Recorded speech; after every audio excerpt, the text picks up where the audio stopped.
श्री स्वामी समर्थ सर्वांना.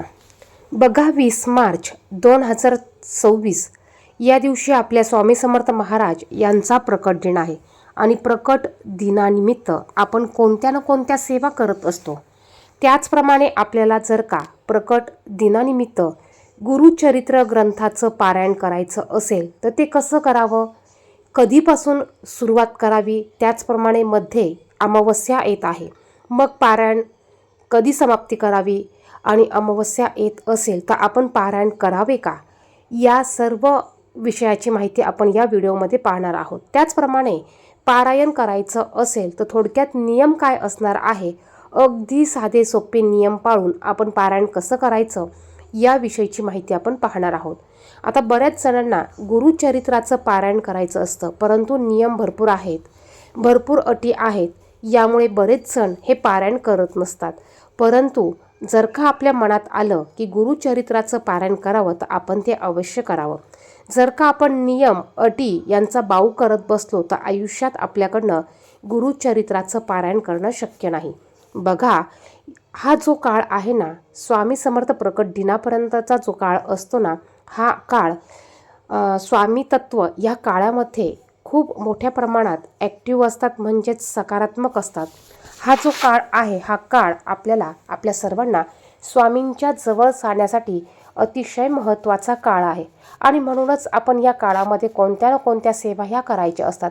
मग अगदी तुम्ही 5 मिनिटाच्या सेवा केल्या तरी चालतील, तुम्ही स्वामी चरित्र सारामृत या ग्रंथाचं पारायण केलं तरी चालेल आणि तुमची इच्छा असेल तर तुम्ही गुरुचरित्र या ग्रंथाचं पारायण केलं तरी चालेल.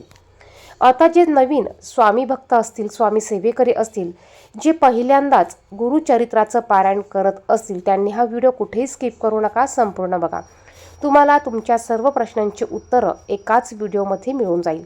आता ज्यांना पारायण करायचं असेल त्यांनी हे पारायण 14 तारखेपासून सुरुवात करायची आहे. बघा, 14 मार्च वार शनिवार या तारखेपासून आपल्याला गुरुचरित्र पारायण करायला सुरुवात करायची आहे आणि याची समाप्ती आपल्याला स्वामी समर्थ प्रकट दिन या दिवशी करायची आहे.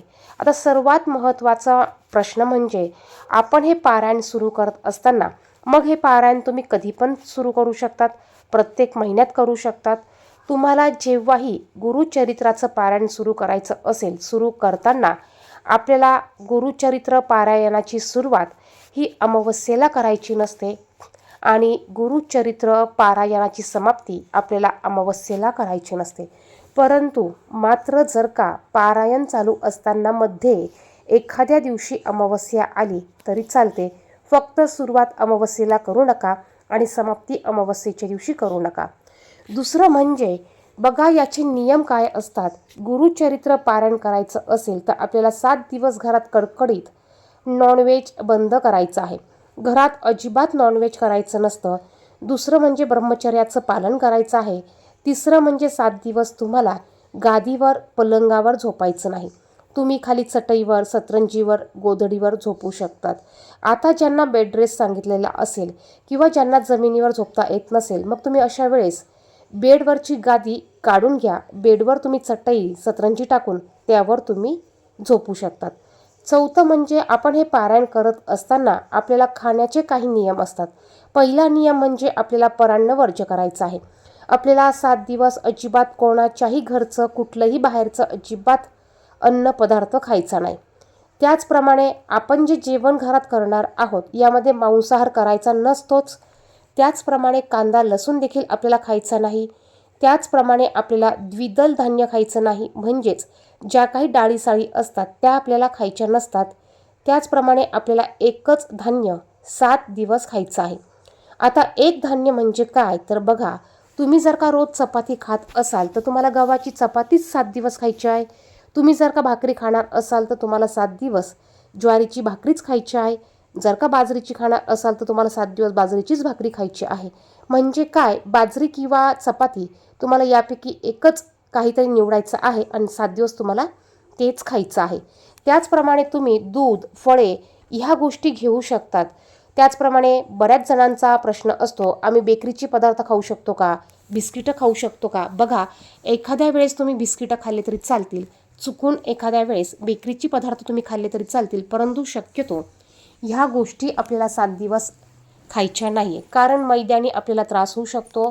त्याचप्रमाणे बाहेरचं अन्न कोणी कुठल्या पद्धतीने बनवलेलं असतं, ते सात्विक स्वच्छ असतं का नाही याची देखील आपल्याला माहिती नसते. त्यामुळे आपण 7 दिवस शक्यतो आपल्या घरात बनवलेलं अन्नच आपल्याला खायचं आहे. त्यानंतर तेलाचा वापर करताना शेंगदाणा तेलाचा वापर करायचा नाही. आता का करायचं नाही, तर हे तेल पचायला जड असतं आणि 7 दिवस आपल्याला आपलं जागरण होत असतं, आपल्याला पठण करायचं असतं, आपल्याला सुस्ती आळस येऊ नये यासाठी आपल्याला हे जड अन्न खायचं नसतं. त्याचप्रमाणे बघा, आता शेंगदाणे देखील आपल्याला खायचे नसतात, कारण ते द्विदल धान्य आहे. आता बऱ्याच जणांना हे पारायण चालू असताना मध्ये गुरुवार, मंगळवार, सोमवार अशा वारांना उपवास असतो. मग त्यांना प्रश्न पडतो की आम्ही खिचडी खाल्ली तर चालेल का? तर बघा, तुम्ही खिचडी खाऊ शकतात. उपवासाच्या दिवशी तुम्ही खिचडीमध्ये शेंगदाण्याचा देखील वापर हा करू शकतात. त्याचप्रमाणे सर्व प्रकारच्या पालेभाज्या देखील आपण ह्या 7 दिवसामध्ये खाऊ शकतो. आपल्याला भाजी बनवताना फक्त हळद, मीठ, मिरची, फोडणीसाठी जिरे, कढीपत्ता, कोथिंबीर याचाच वापर करायचा आहे. तुम्हाला अति तळलेले पदार्थ, मसाल्याचे पदार्थ अजिबात खायचे नाही. शक्यतो भात देखील खाल्ला जात नाही, कारण भाताने आपल्याला आळस येतो, झोप लागू शकते. आणि पालेभाज्यामध्ये शेपूची भाजी खाल्ली जात नाही, कारण शेपूची भाजी खाल्ल्याने आपल्याला ढेकर येऊ शकते. त्यामुळे आपल्याला एकदम साधा हलका आहार या 7 दिवसात घ्यायचा असतो. त्यानंतर हे पारायण करताना आपल्याला बसायला एकच आसन घ्यायचं आहे. ते आसन आपलंच असावं, रोज वेगळं वेगळं आसन घेऊ नये. पारायण करताना आपल्याला एक वेळ ठरवून घ्यायची आहे आणि त्याच वेळेला आपल्याला पारायणाला बसायचं आहे. तुम्ही सकाळी पहाटे बसणार असाल तर रोज तुम्ही पहाटेच बसा. तुम्ही दुपारी 12 नंतर बसणार असाल तर तुम्हाला 12 नंतरच बसायचं आहे. आता हे पारायण तुम्ही अगदी सकाळी ब्रह्ममुहूर्तापासून म्हणजेच 4 वाजेपासून ते दुपारी 4 वाजेपर्यंत तुम्ही हे वाचन करू शकतात. म्हणजेच काय, आपल्याला 4 वाजेनंतर हे वाचन करायचं नसतं, म्हणजे संध्याकाळी आपण हे पारायण करायला बसायचं नाही.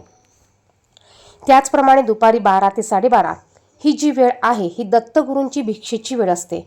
त्यामुळे आपल्याला ह्या वेळेत 12 ते 12:30 या वेळेत वाचन करायचं नाही. तुमचं वाचन तुम्ही 12 वाजेच्या आतमध्ये पूर्ण करून घ्या, किंवा तुम्हाला दुपारी वाचायला बसायचं असेल तर 12:30 नंतर तुम्ही वाचायला बसू शकतात. या पद्धतीने वाचन करायचं आहे. आता आपला ग्रंथ वाचून झाल्यानंतर ग्रंथ कधीही उघडा ठेवायचा नाही, तर ग्रंथ आपल्याला ब्लाऊज पीसने हात झाकून ठेवायचा आहे. त्यानंतर पूजा मांडणी तुम्ही करू शकतात. पूजा मांडणी करणं अगदी सोपं आहे.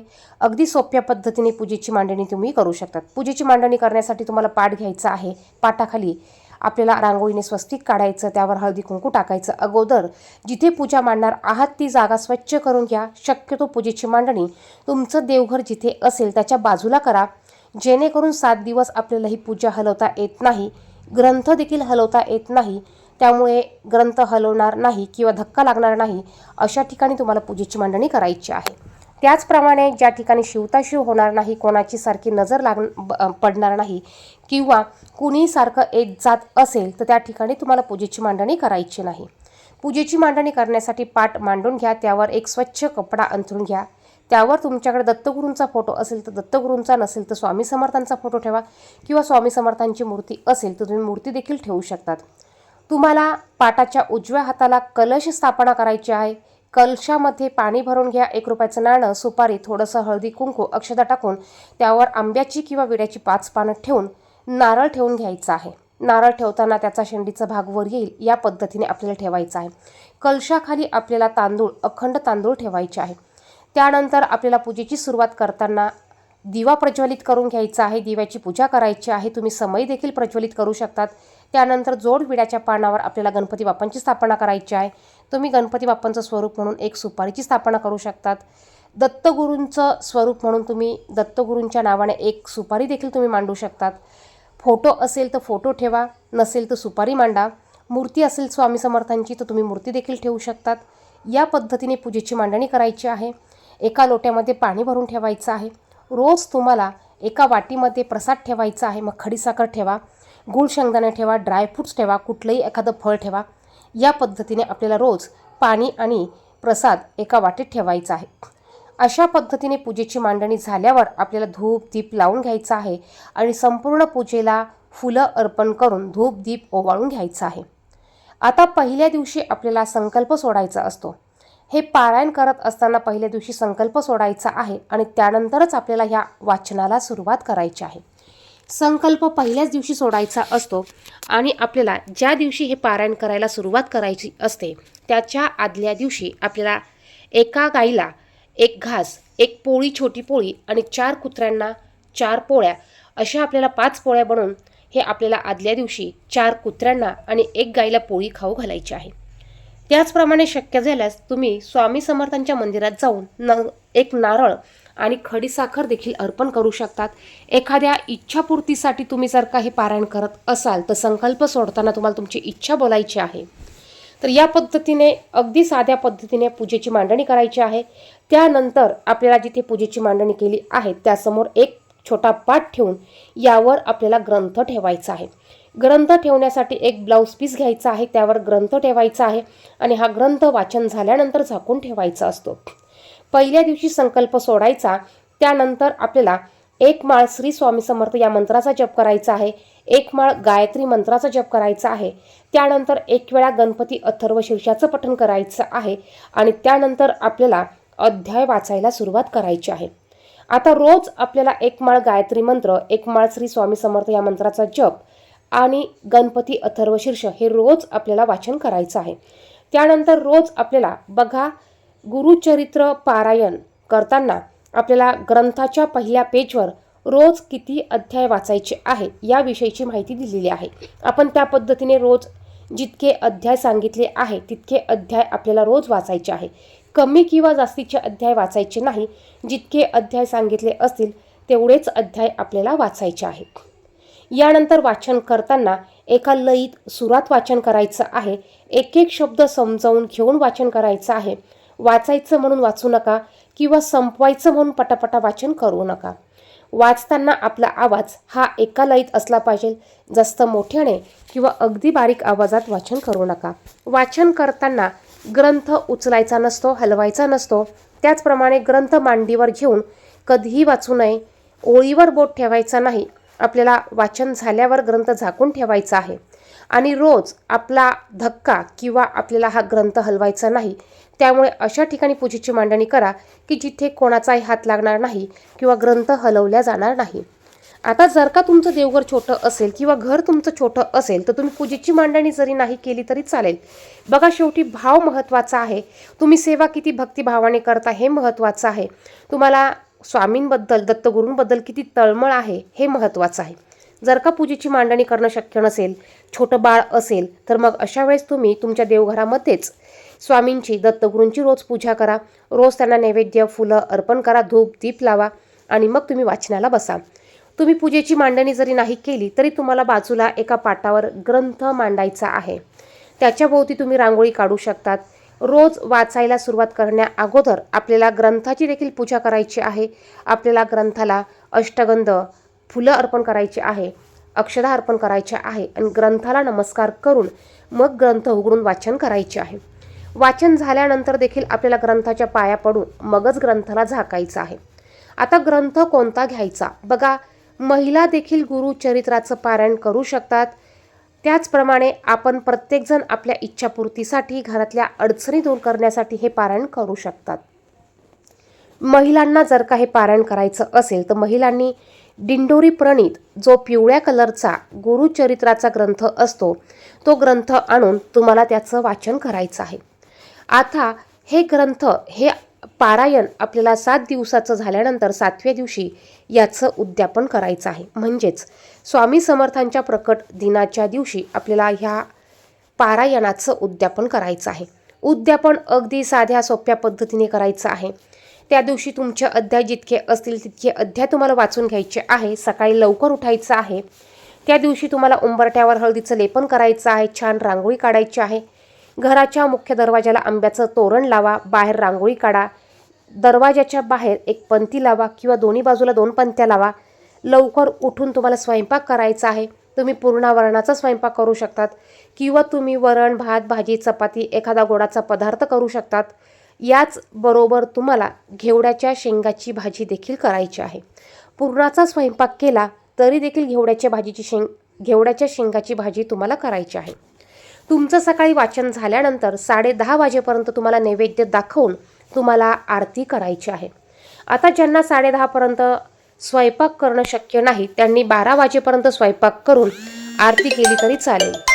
आता आपल्याला या दिवशी 4 नैवेद्य बनवायचे असतात. आता 4 नैवेद्य बनवताना आपण जसं जेवण करण्यासाठी ताट वाढतो त्याच पद्धतीने नैवेद्य आपल्याला भरायचे आहे. एक नैवेद्य तुम्ही जिथे पूजा मांडली आहे तिथे तुम्हाला दाखवायचा आहे. मग स्वामी समर्थांसाठी एक नैवेद्य काढायचा, दत्तगुरूंसाठी एक नैवेद्य काढायचा, आपल्या कुलदेवतेसाठी एक नैवेद्य काढायचा आणि त्यानंतर एक नैवेद्य आपल्याला गुरुचरित्र ग्रंथासाठी काढायचा आहे. शेवटच्या उद्यापनाच्या दिवशी तुम्ही छान अशी फुलांची रास करू शकतात, आरस करू शकतात, रांगोळीने सजवू शकतात. ग्रंथाला देखील तुम्हाला हार घालायचा आहे आणि नैवेद्य दाखवल्यानंतर तुम्हाला आरती करायची आहे. आता आरती झाल्यानंतर तुम्हाला हे नैवेद्य तसेच तुम्हाला तिथे ठेवायचे आहे. तुम्ही 20 ते 30 मिनिटं नैवेद्य तसेच ठेवा. त्यानंतर हे नैवेद्य तुम्हाला झाकून ठेवायचे आहे. बघा, या दिवशी साक्षात दत्त महाराज आपले नैवेद्य ग्रहण करण्यासाठी येतात आणि रोज 7 दिवस साक्षात दत्तगुरू आपलं हे पारायण ऐकण्यासाठी येत असतात. आता पूजेची मांडणी आपण जिथे करतो त्याच्याच बाजूला आपण ज्या वेळेस अध्याय वाचायला बसतो त्यावेळेस एक दत्तगुरूंसाठी आपल्याला वेगळं आसन टाकायचं आहे. बघा, आपल्याला बसायला आसन घ्यायचं आहेच, त्याचप्रमाणे दत्तगुरूंसाठी देखील रोज 7 दिवस आपल्याला एक सेपरेट त्यांच्यासाठी आसन बसायला टाकायचं आहे. वाचन झाल्यानंतर आपण ते आसन उचलून ठेवू शकतो. वाचताना पुन्हा रोज एक आसन त्यांच्यासाठी सेपरेट टाकायचं आहे. या पद्धतीने आपल्याला हे पारायण करायचं आहे आणि याचं उद्यापन करायचं आहे. त्याचप्रमाणे बघा, उद्यापनाच्या दिवशी तुम्हाला इच्छा असेल तर तुम्ही एखाद्या ब्राह्मणाच्या जोडीला जेवायला बोलवू शकतात किंवा एखादं जोडपं तुम्ही जेव घालू शकतात. ओळखीचं जोडपं असेल, नातेवाईकांमध्ये असेल किंवा घरातल्या घरात तुम्ही हे पारायणाचं उद्यापन करू शकतात. आता त्यानंतर बघा, आपण जे नैवेद्य वाढलेले आहेत हे नैवेद्य आपण घरातल्यांनीच खायचे आहे. आता पूजेसमोर किंवा स्वामी समर्थांसमोर जो नैवेद्य ठेवलेला आहे तो नैवेद्य जी व्यक्ती पारायण घरात करणार आहे त्या व्यक्तीनेच खायचा आहे. त्याचप्रमाणे तुम्ही या दिवशी गाईसाठी एक पान काढू शकतात. एक पान गाईसाठी काढायचं आहे आणि एक छोटीशी चाणकी तुम्हाला कुत्र्यासाठी देखील बनवायची आहे. अशा पद्धतीने तुम्हाला नैवेद्य बनवून तुम्ही उद्यापन करू शकतात. तुम्ही जे नैवेद्य दाखवलेले आहे ते नैवेद्य चुकूनही कोणाला देऊ नका. कोणी खाणार नसेल तर गाईला ते नैवेद्य तुम्ही खाऊ घालू शकतात. या पद्धतीने अगदी साध्या सोप्या पद्धतीने आपल्याला गुरुचरित्राचं पारायण करायचं आहे. आता ज्या दिवशी तुम्ही उद्यापन करणार आहात म्हणजेच स्वामी समर्थ प्रकट दिनाच्या दिवशी उद्यापन करणार असाल तर त्या दिवशी आपल्याला पूजा मांडणी ही संपूर्ण दिवसभर तशीच ठेवायची आहे. त्याच्या दुसऱ्या दिवशी आपल्याला पूजेची मांडणी उचलून घ्यायची आहे.